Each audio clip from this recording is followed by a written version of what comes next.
Now, tell me about your love for vintage instruments. I was talking to you once before, and unlike a lot of gospel players where just give me my Triton and give me my motif, you tend to lean to vintage stuff. Tell me about that. How'd you get into it? What are some of your favorite instruments? And what drives you in that direction? Because that's not the norm in gospel. Man, Bobby Sparks. Bobby Sparks.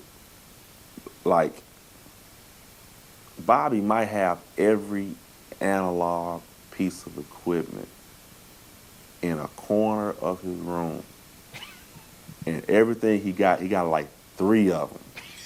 Like, and it's really kind of strange. It's like, why do you have, he has everything. And that's how I really got into analog. Well, actually, how I really got into analog between Bobby and my high school. My high school had a mini move that I just fell in love with. Matter of fact, it's a Bobby Jones episode back from like '95. In Bobby Jones in D.C. And I know it's going on camera, but I stole the school's mini move to play on Bobby Jones because we didn't have a bass player. I was with God's Property, and our bass player couldn't go. So I stole the mini move for the summer to go to Bobby Jones and play on it. Yeah, I know. You did take it back, though, right? Yeah, I had to take it back. My homeboy told on me, like, yo, man, Shawn got the mini move. Yo, you might want to go get it from him. And Shelton Summers, if you watching this, I'm calling you out right now. You're killing me, John. You hold me out, but it's totally cool. Nah, I'm kidding. Yeah, man. Like I said, I stole the mini move. I fell in love with it. I played that joker through the bass amp at Bobby Jones, and it was a wrap. Then after that, I'll tell you another thing. No, I can't tell you that one. I can't tell you that one. That was too much. Can't tell you that. I'll say the Wurlitzer. I found a Wurlitzer. I fell in love with it. And then came, the Rhodes, and the clavinets, and the Oberheims. And it was just funny because, as I grew, I remember the first time I saw Oberheim, was on David Letterman, in the OB8s. Yeah, the OB8. Paul Schaefer had one. Mm-hmm. And I was like, we just over there vibing with Paul Schaefer. And they start playing Knee Deep. The band started playing Knee Deep. Like, really? Okay,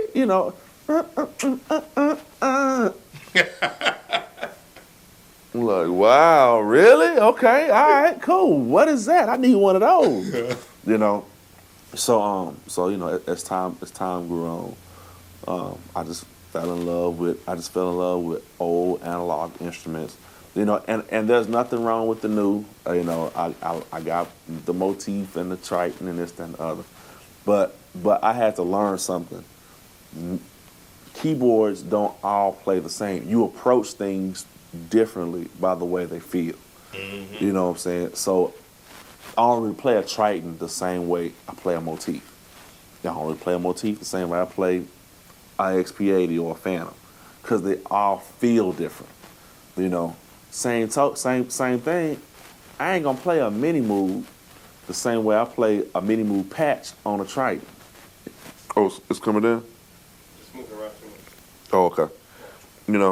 I ain't gonna play a mini move patch the same way I play a mini move, or I ain't gonna play, a sequential circuits keyboard, the same way I play the patch, it's gonna be totally different. I remember the first time I played the SE1.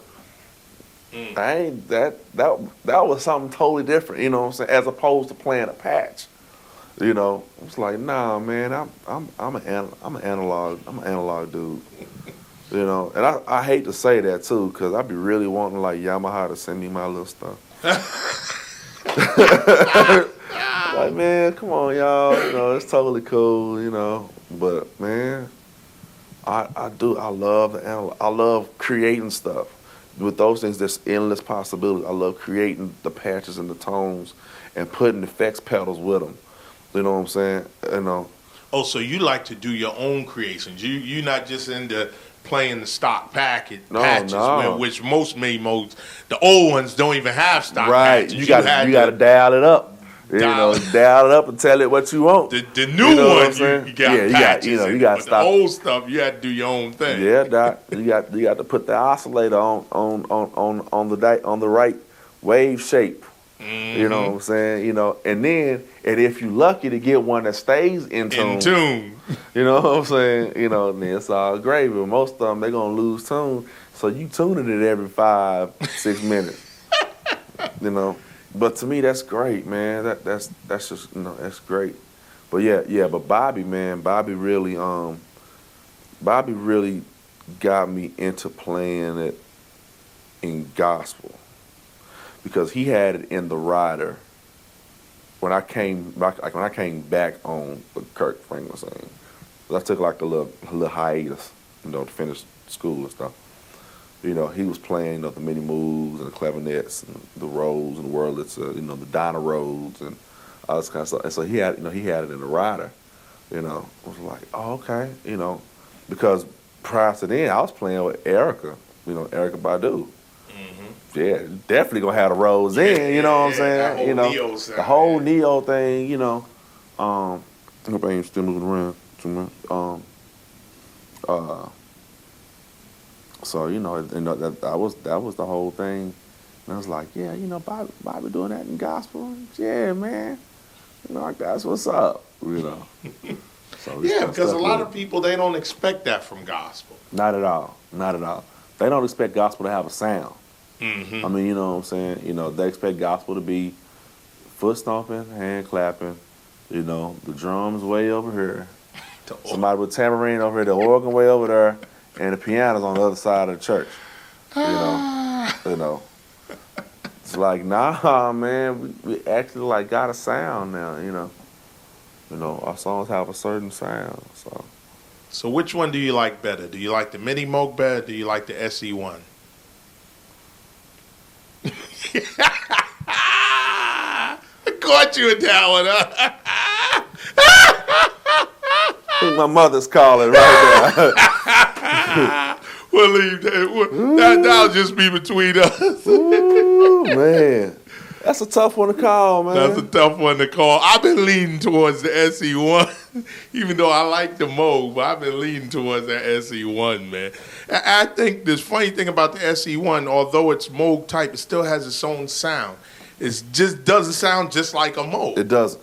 It does not sound just like a Moog. Like it's literally to me it's totally different. Man, I'm gonna tell you somebody who would like Blaze, especially like all them hip hop records, and when I say hip hop, I ain't talking about like Lil Jon and the East Side Boys, or I'm talking about like the Slum Village, and like J Dilla.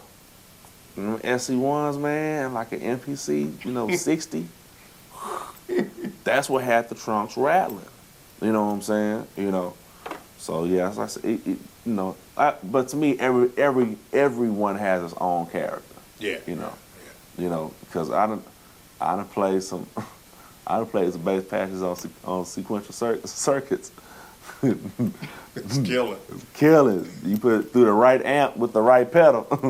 After the right drink. It was great.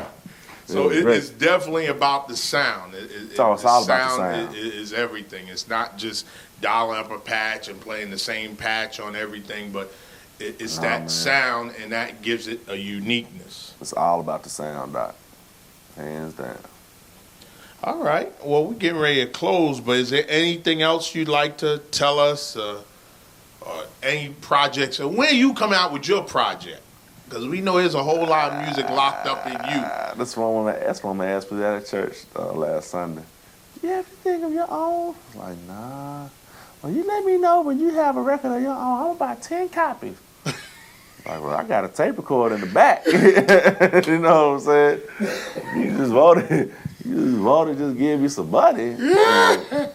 But I don't know, man. I think my biggest problem is with me doing a record, I want to do so much, and it's really hard to channel You almost need a producer over you to direct you because there's so much creative energy flowing. You'll never get the project finished. It's like, man, I want to do a gospel record. I want to do a jazz record. I want to do a gospel jazz record. I want to do a classical record. I want to do a symphony. I want to do a ghetto symphony. And it's going to be great. I want to do a me and Bobby talking about doing this too. The mini mood chorus. He's gonna write tunes that's suited for the mini mood.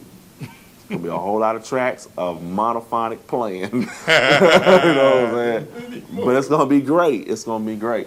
Man, like I say, just lift your boy up and definitely, cause it's gonna come. It's gonna come. We're gonna be looking for it, man. Cause it's amazing when you talk to somebody. And that happens so much in our music.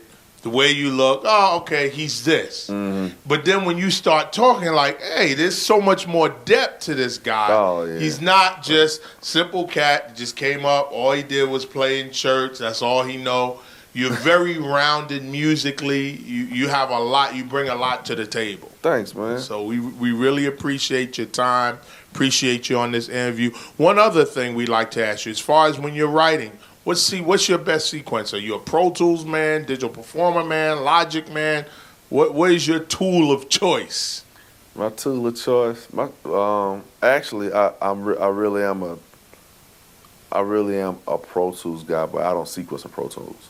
Where you sequence? I do everything externally. So I do my MPC. MP. That's my girlfriend. You love that MP. I love my MPC. Like girls have threatened to throw it away. She's like, I'm gonna throw it out the window, and you better be holding on to it as it's going out the window, because I stay on the second floor, Doc, a long way down.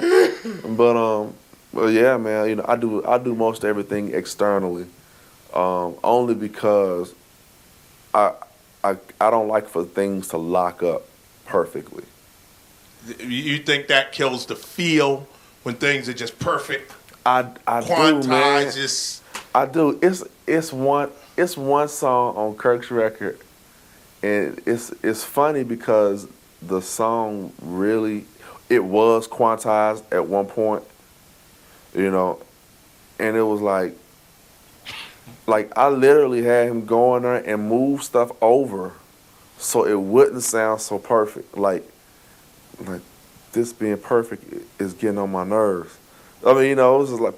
That's where the feeling is at. Yeah, it's like, oh, God, do something, do something. And then after all of that, me and Kirk went in there in the booth and clapped, and that actually kind of changed up the vibe a little bit too.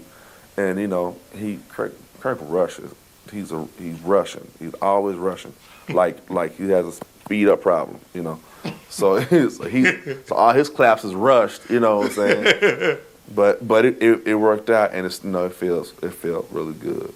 But yeah, man. But like I said, but I am digging into Logic.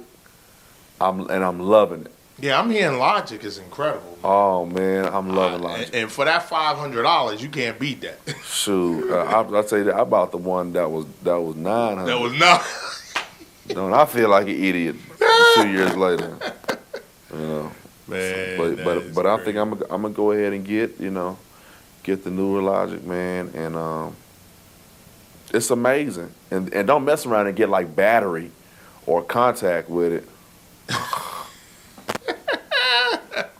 Man, it's endless possibilities. Like that's the devil. He's busy.